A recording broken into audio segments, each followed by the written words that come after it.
gooyaa dagaal noolaha waa cirib tira wuxuu beeraa nacayb nabad guur buu dhalaa dhalaankii dunida naafee aniga nolol baan rabaa naruuriya caafimaad ninaanshaan doonaya adduun nabad buu rabaa barnaamijka ujeedkiisa wuxuu ahaa in la isu soo dhaweeyo waalidkii iyo ilmihii isfahamkooda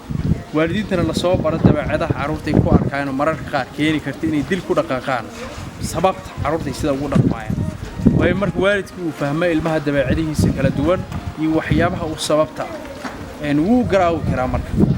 ilmihiina wuxuu noqdaa markaa mid u dhaga nugul waalidka awaamiirtiisa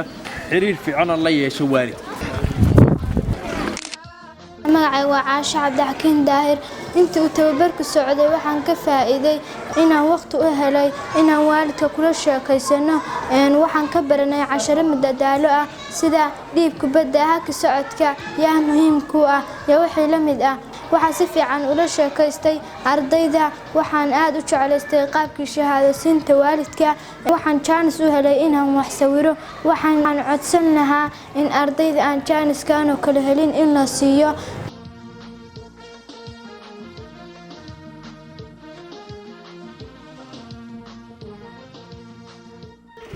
waxaanu baranay habab badan oo ilmaha lagu toosinayo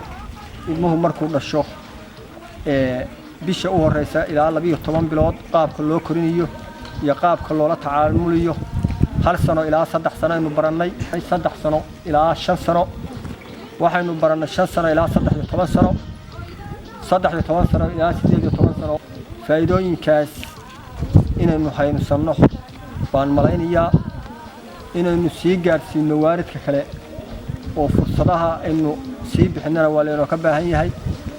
aad iyo aad ayuu soo dhaweeyeen waalidiin aniga oo laftarkayga macallina aad ayaan uga faa'iiday intii wax badan ayay iska bedeshay dabacadahaygii saa ilmaha ula dhaqmay runtii barnaamijkan wuxuu ahaa barnaamijka la yiraahdo waxbarashada ka madax bannaan tacaddiga waxaana filayaa in maaragtay casharadii aan qaadanay aan ku dabaqno carruurteenna iyo goobaha waxbarashada iyo guryahaba waxaan ka mid ahaa dadka dictatoriga ciyaalka aad u canaanto hadalkooda qaadanba haddana waa bisaaxiib baan noqonnay way soo dhawaanay waan kala fogay runtii waryaa idab baan rajay markuu hadlo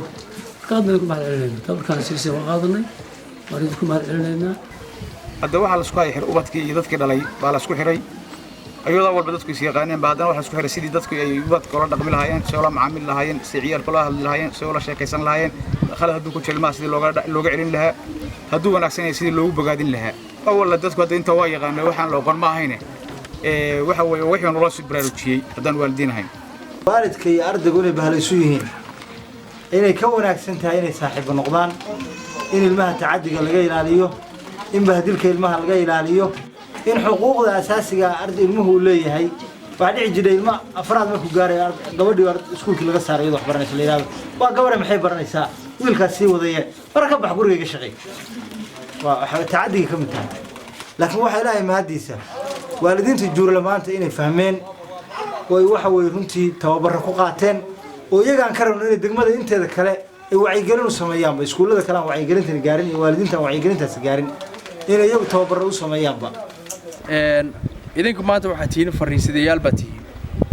tababarkaad qaateen dad badan baa fursad u helay oo la degan deegaanka waxaa la rabaa markaa si dadban inaad u sii gaarsiisaan dadka dariska la saaxiibadiin asxaabtiin magaalada la jooga xaafadaha wada degan tihiin fursaddan u helin inay ka soo qayb galaan tababarka inaad gaarsiisaan insha Allah dhaqan ahaan ay kaga daydaan ayaa carruur waalidiinta soo waartaan inay ku guuleystaan barbaarinta toos Allah subxaanahu wa ta'ala